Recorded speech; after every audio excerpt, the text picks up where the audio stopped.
Okey, hai and Assalamualaikum. Hari ini kita pergi kepada tajuk seterusnya iaitu unit 9, penyelesaian segitiga. Saya saja jump into this question sebab dia generate 10 markah. Nanti baru lepas ni baru kita pergi kepada soalan tajuk-tajuk yang atau topik-topik yang kita belum cover. Right.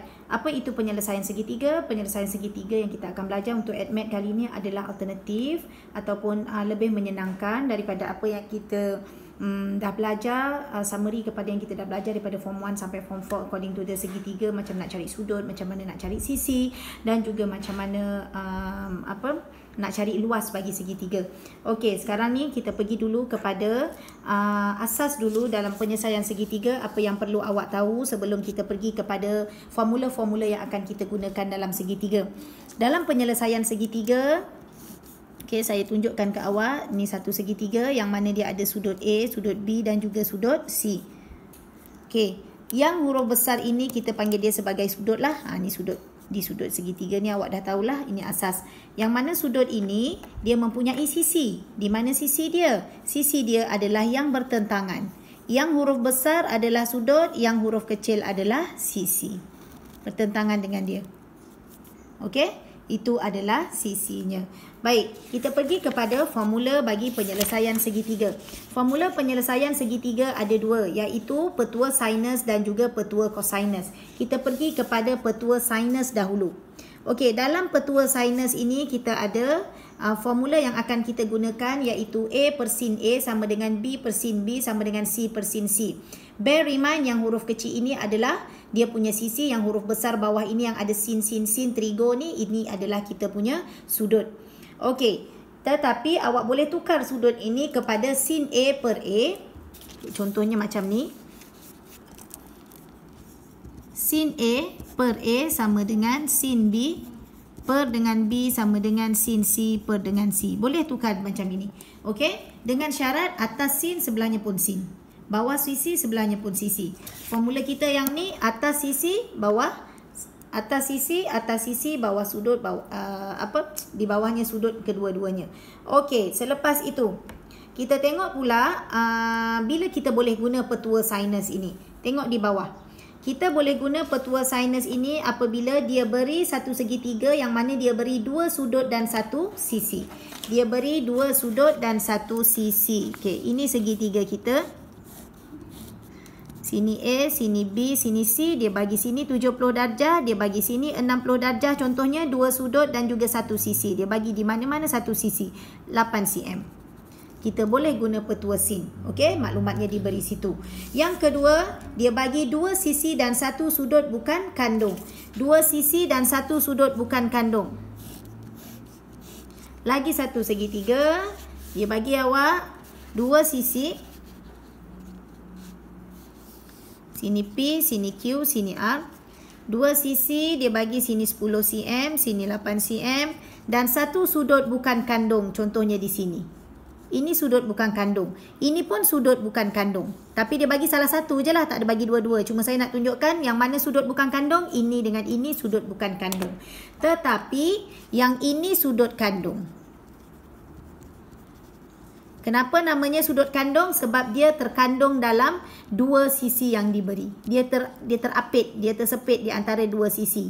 Okey, dia dua sisi ini mengandungi sudut kandung. Ini bukan sudut kandung. Ni dengan ni bukan sudut kandung.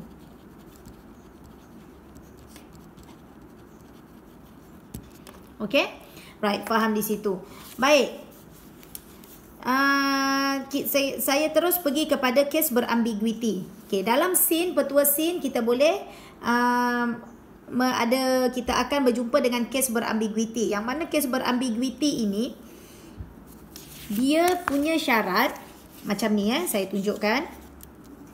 Kita ambil satu segitiga. Contoh. So sini B, sini A, sini B, sini C. Okey, ambil satu contoh sini. A, B dan juga C. B kita 60 darjah, sudut tirus. Sebab syarat kes berambiguiti mesti sudut tirus. Yang mana sudut tirus tersebut dia mesti bertentangan dengan garis paling pendek. Saya bagilah sini 10 cm, sini 6 cm. Okey, antara 10 dengan 6 garis paling pendek adalah 6 cm. Jadi dia bertentangan dengan sudut tirus ni tadi. Sudut tirus mesti kurang 90 darjah. Maka akan terjadilah kes berambiguiti di sini. Kes berambiguiti tersebut, kita boleh bina segitiga sama kaki. Okay, di another triangle here. Jadi di sini, awak ambil sini 6 cm kan? Okay, awak binalah, tarik lagi satu garis yang boleh membentuk segitiga sama kaki. Sama ada di luar ataupun di dalam, bergantung kepada keadaan. Kalau macam ni saya ambil di dalam. Okay, gantung pada keadaan. So, ini akan membuatkan dia menjadi segitiga sama kaki. Yang mana kalau sini 80 darjah, sini mesti 80 darjah.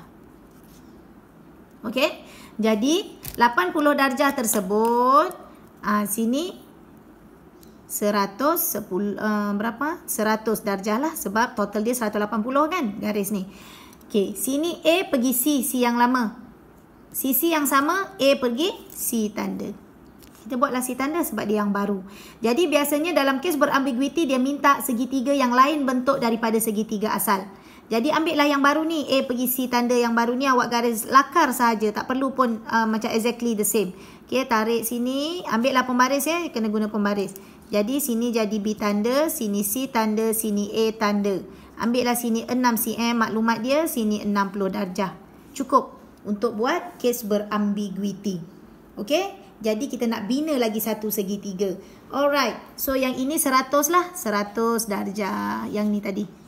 Okey, itu adalah kes berambiguiti. Seterusnya kita pergi kepada apa yang dinamakan sebagai petua cosinus. Petua cosinus, ini formula dia.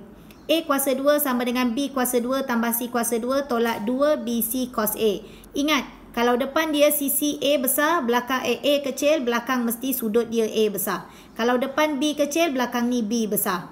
Okey, yang tengah-tengah ini semua yang selain daripada yang depan dan belakang ini.